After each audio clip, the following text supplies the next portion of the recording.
All right, and we are back. We are back. I apologize about that. Like I said, everything that we do is by ourselves. We do everything by ourselves. So, again, I do apologize. Now let's get back into what I was discussing. What finance is. Finance is the handling of money. How do you financially handle your money? Um, I'm sharing the link again for the people that are trying to join in. Hold on, let me share my link. All right, again, I apologize. This is the first morning show. When next week I'll be a lot more organized. We'll be a lot prepared ahead of time. But I do want to provide the shows that I did say, so I'm trying to keep my word. Um, I am going to go over my agenda as well, just so we can have content for the first day. Um, I do want to give a couple of shout outs. Rest in peace to my aunt Debbie. Um, it was just her death date not too long ago. Um,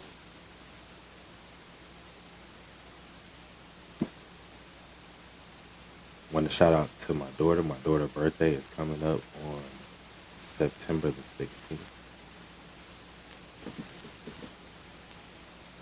Uh, okay. So I'm gonna give people a chance to get in here again, y'all. I know, like I said, I'm pretty much gonna be talking to myself for the first couple of days, which is fine.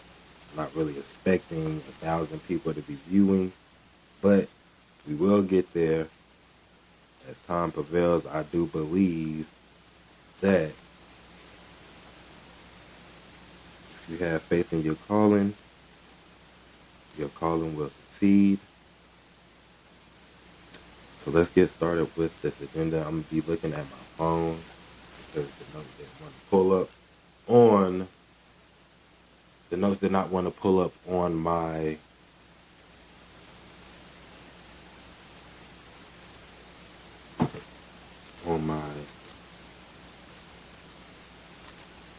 iPad. And again, like I said, y'all, I'm sorry. Sorry for the unorganization. I promise next week it will be way, way, way better. So let's talk a little bit about personal finance. Let's talk about the current living situation personal finance is in. Um, so everybody knows right now that the economy is kind of going down, going up and down. We on a roller coaster right now. We living day by day. Really don't know what is going to happen, but I do have good faith in the Republicans that's in office. No, that does not mean I'm a Republican, but I do have good faith in the ones that's in office. So let's talk about the cost of living right now. So, I do my research. I look over news. I look over articles. I do a little bit of reading. Um, and I just jot down things that I think is interesting. If you think anything may be interesting, you can leave comments. You can ask, just different things. I am going to let me see if I got a chat. Oh, I do got a chat. Okay, I do have a chat. Hold on, live chat. Okay, so boom, I do have a live stream chat. So if let me see, I'm gonna try to connect with everyone in here. That's horrible, y'all. That is horrible. That's horrible. Hold on. So I do have a live stream chat. Y'all can go down in the chat, leave comments, questions, so forth, so on. Like I said. So right now, my first topic is high housing costs are forcing ex-spouses to take turns inside family homes. This is a very interesting subject to me because me can combining finances work and are respecting boundaries harder. Those two would be my two main things when you talk about high housing costs and combining ex-spouses' income. So the world we live in today is kind of advanced. You know, people people live with a lot more integrity and emotion, devotion to the stuff that they believe in. And I get that. Respect. I respect that. Um, Combining finances definitely does work. A lot of people get egotistic when you start combining finances because they feel like, oh, I make this much, my partner makes this much. Why should I combine anything with somebody that makes only this much? When you combine two incomes, the leverage of power becomes way higher than just you by yourself. So although you were sitting up here and your spouse is probably down here, you combine two incomes, you reach a ceiling that you probably didn't even expect that you could reach. So I do believe um, combining finances will work inside of a family home with ex-spouses. Um, are respecting boundaries harder? Truthfully, it all depends on the characteristic of the people you're talking about. I guess in general, America, and I want to say this without being biased or anything, but America has a problem with overstepping boundaries. No, they don't have a problem with respecting stuff, but we do tend to overstep another person's boundaries um, just a little bit more often than others. So can can it work? Yes, it can work. Just depends on the people. Like I said, the people that is at hand. Another tip on personal finance that we are going to talk about is who get tax-free tips. And this is a big thing right now. Everybody is excited about the new bill that Trump has passed about tax on no tax on tips and so forth, so on. Me, I read the bill. I haven't really deciphered the bill yet. It is a big bill. Me personally, I just look over finance and the things that I need to pay attention to that affects me directly. So I'm not a tax-free worker, so tax on tips don't really uh, pertain to me. But it is a very important subject for people around the world. So the industry-specific limits will prevent some tip workers from claiming deductions under regulations to be released soon. This is saying although they have, these tax-free on tip workers, they don't even have the whole list of workers that will be tax-free. So again, this is very important. Here's a short list for you right now of people that are eligible for the no tax on tips. This is tennis teachers, dancers, wedding planners, waiters, and social media influencers. And I kind of understand that right now because if you look at the way the economy is going, the internet is kind of running the world. It's a lot more revenue generated within the cyberspace than it is being in real life right now, which is kind of weird. But you know, as life moves on, technology evolves, life evolves. So you got to innovate with the currency as well. Meaning, if you can't keep up, you better start moving your feet now. Um, oh, Okay, here's a good one. Here's a good tip right here. Kashad, I do see what's going on. If you got questions, leave them in the comments. Any finance questions, this is the Finance Morning Show. This is the first one as well. Thank you for joining. So we have, when should we refinance our home? Homeowners. Ding, ding, ding, ding, ding. Hold on, I got you right here. Hold on, let me see if I could get it in here. Let's see if it's...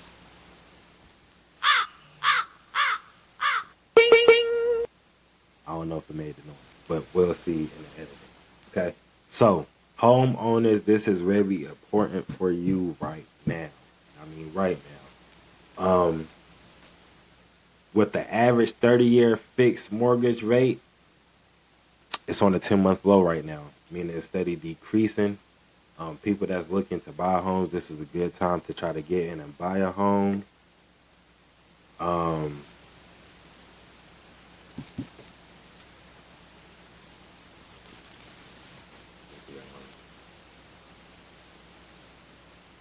So, yeah, it's on a 10-month low right now. Homeowners with high mortgage rates should start looking to refinance right now. This is the time that you should start refinancing. Current mortgage rate shows just around 6.5%, and they're steady trending down. So, meaning, right, I know that previous in the past couple of years that the interest rates for buying houses was kind of high, and I think they were around like, 11, 12% at one point, like 8%, 9%. They was varying between different companies and different real estate agencies. But if you want to get in right now, the banks are on a downward trend to the interest rates. This is possibly because the lack of jobs, the lack of buying houses. Now, you have to be careful with this right here. I'm going to tell you why. Because although the interest rates are moving down, the unemployment is moving up. So, although it looks like a good time to buy a house, you have to make sure that the career that you are in, you are solidified, and you're going to be able to continue making mortgage payments until they are paid off, until your loans are paid off. So, although, mortgage rates is trending now, if you are one of the family households that can take care of that, go ahead and hit your bank and start looking up to refinance.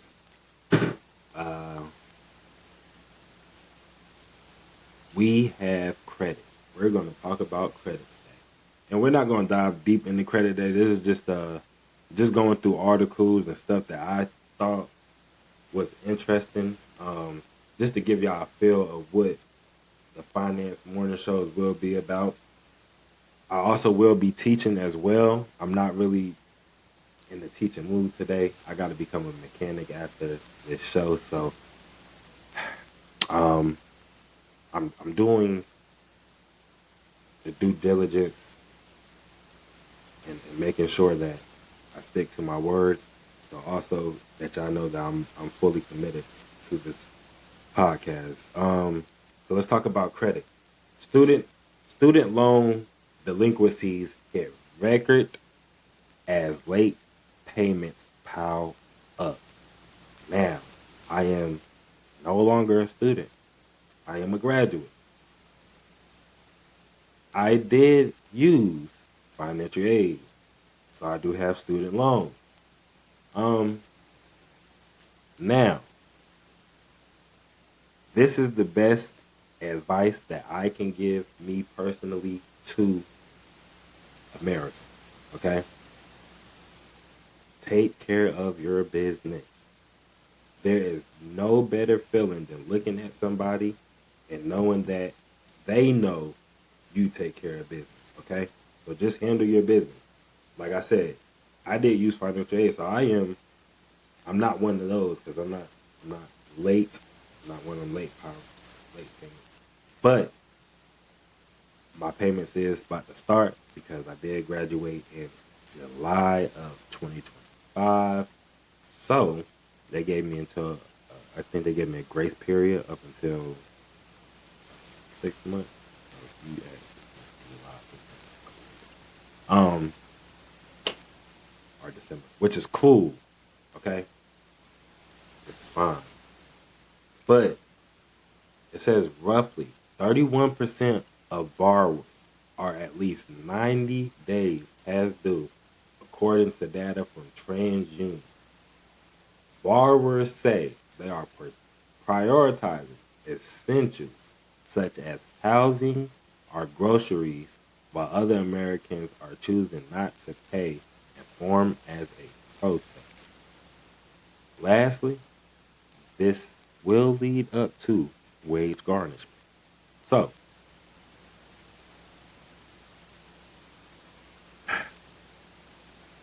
the proof is in the details. Um, Again, it says roughly 31% of borrowers are at least 90 days past due, according to TransUnion. You have to take care of your business. When you was in school, I don't believe that you had the need to protest. I believe that you went to school to get your education to better your life. And if I'm wrong, I'm wrong. I could be speaking, you know, out the side of my head. But again, I know my objective when I went to school was to learn something and to become something that I wasn't, or that I wanted to be, rather for that matter. Now, me, I was raised to take care of my business before it comes about. So being that I'm even waiting to after, it kind of bothers me. But although I'm waiting to after, I do have a plan to take care of my student loans to go ahead and get them paid off.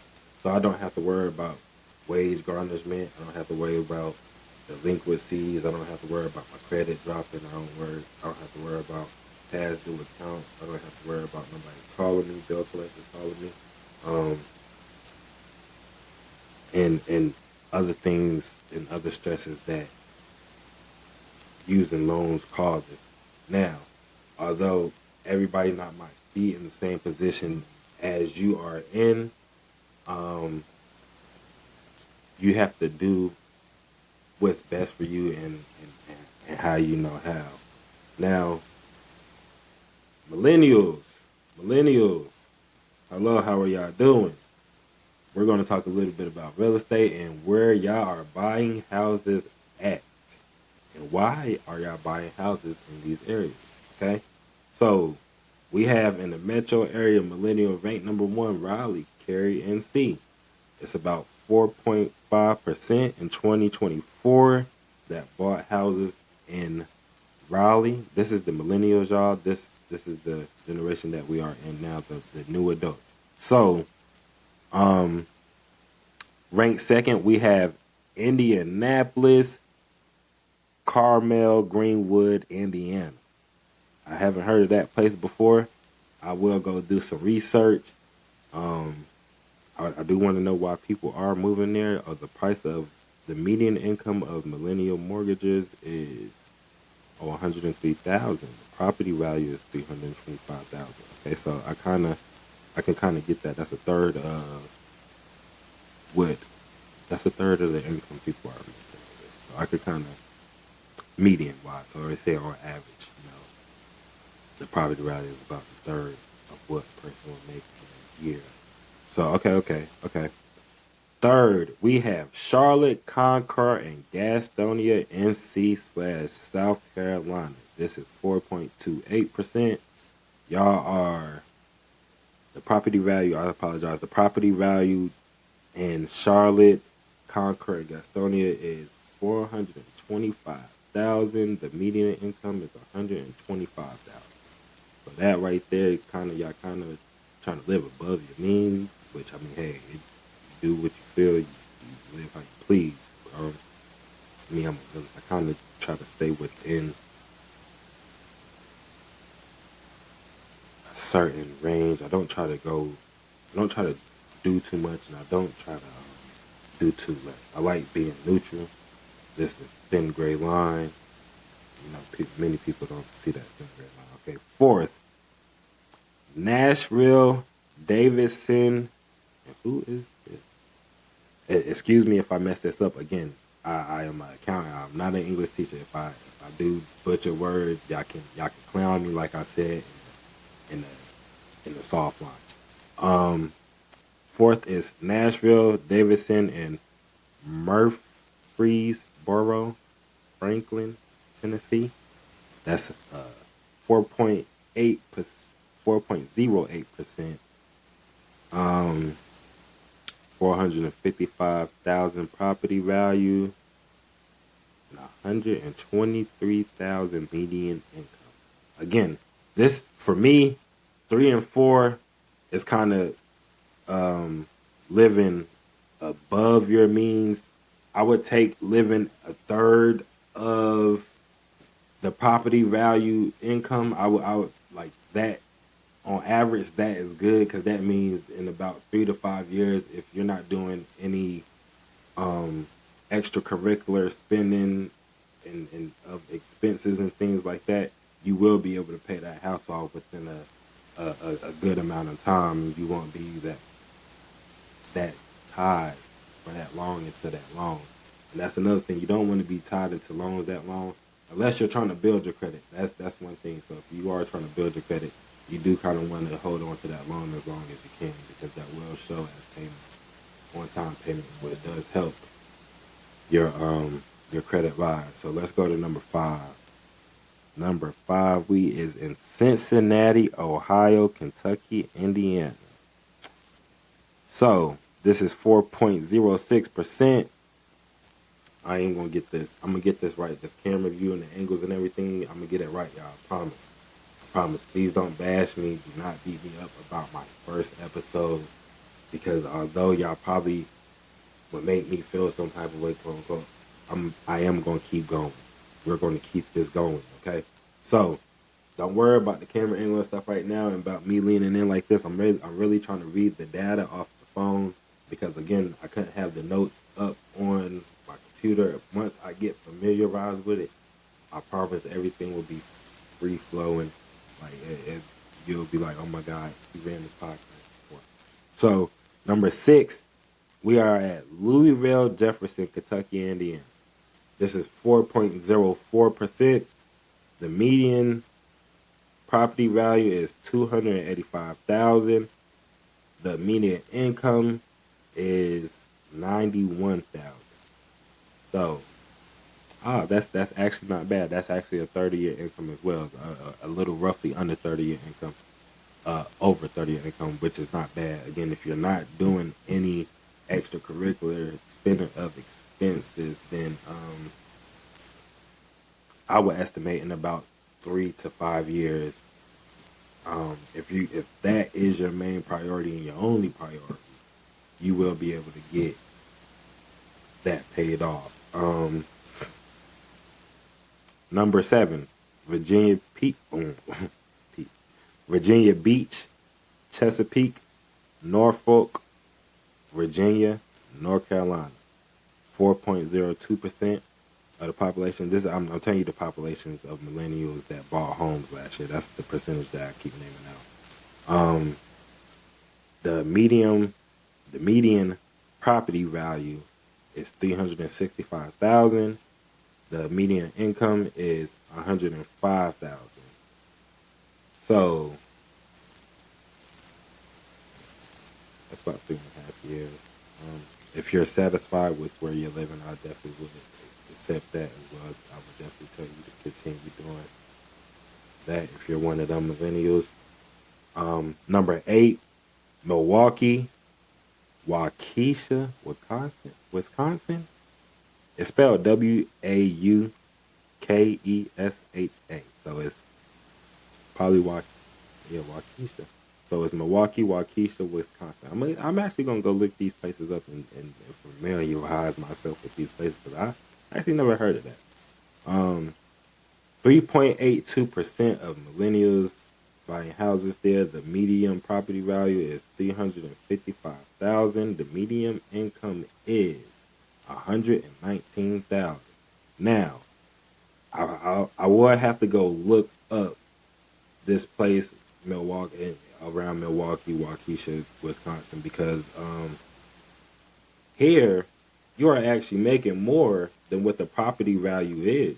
So I don't understand why number 8 wouldn't be number 1, but I guess number 1 Raleigh and C. Remember, number 1 was Raleigh and C. I think that's because of the businesses that is booming right now. There's a lot of things being opened up in North Carolina. Not just Raleigh alone. You actually have Fayetteville is actually growing.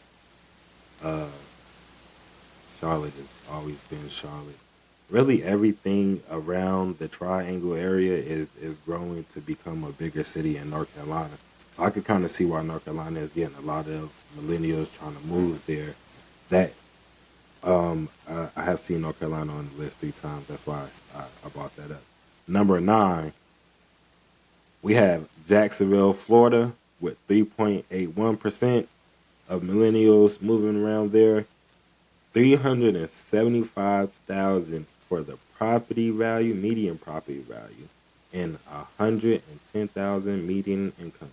So they're living a little bit above their means in Jacksonville, Florida. But I mean, Jacksonville is a nice place. If you haven't been to Jacksonville, you might need to visit. That is definitely a nice place. 10th is St. Louis, Missouri, Illinois. So, and they make up 3.81% of the millennial population that moves there. 305,000 is the median millennial property value.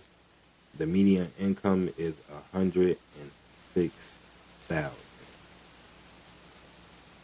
So I'm just breaking down where millennials is buying homes and things of that sort. So, y'all can kind of get an idea of probably where y'all would want to buy a home and the range and prices of buying homes. So me personally,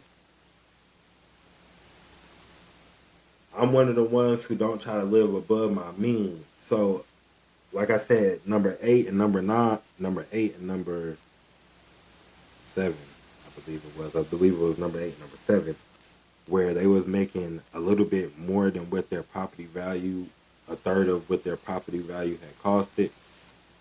I probably would try to move to one of them cities. Fayetteville right now, their interest rates, the mortgage, the price of living is kind of high. So you got to kind of leviate onto when and when and where is the right time to buy your house. There is no rush. There is no right or wrong. Can't nobody tell you that you are behind because you don't have this or because you don't have that. Life is its own race. Life is its own competition. Although we are at competition with others, we are not. We are not against each other. So meaning there is plenty out there. You can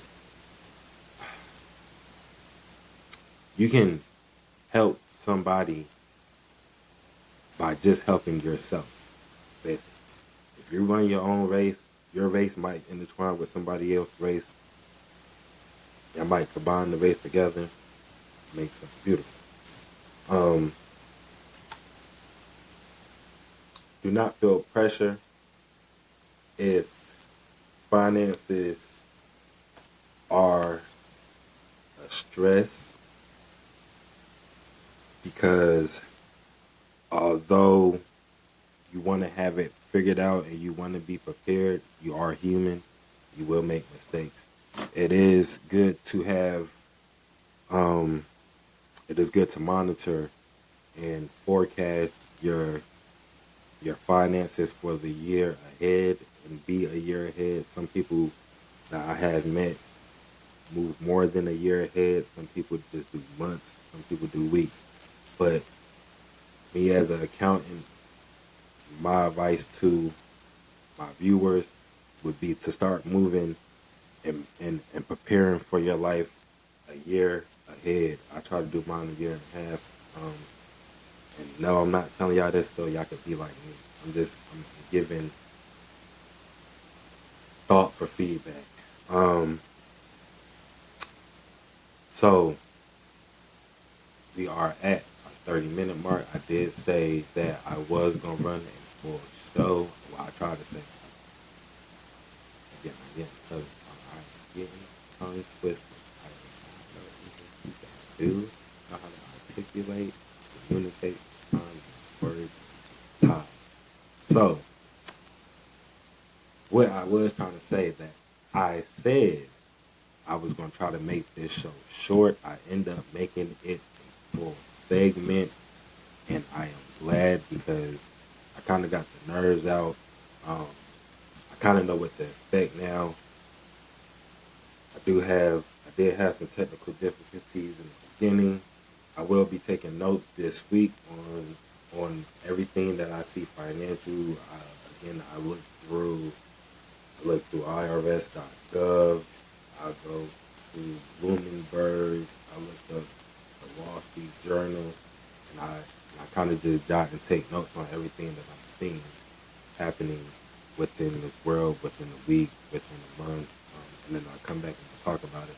If I do have conversations with my peers and families, I will, if it's finance conversations and that actually has meaning value for my viewers, I will definitely bring those into conversations as well. Um, if anybody needs any financial consulting, any forecasting, any this financial help period, you can go visit www.apmaxtaxservice.com and you may book an appointment and I will definitely help you. I thank you for tuning in. This is the Ethny Podcast. We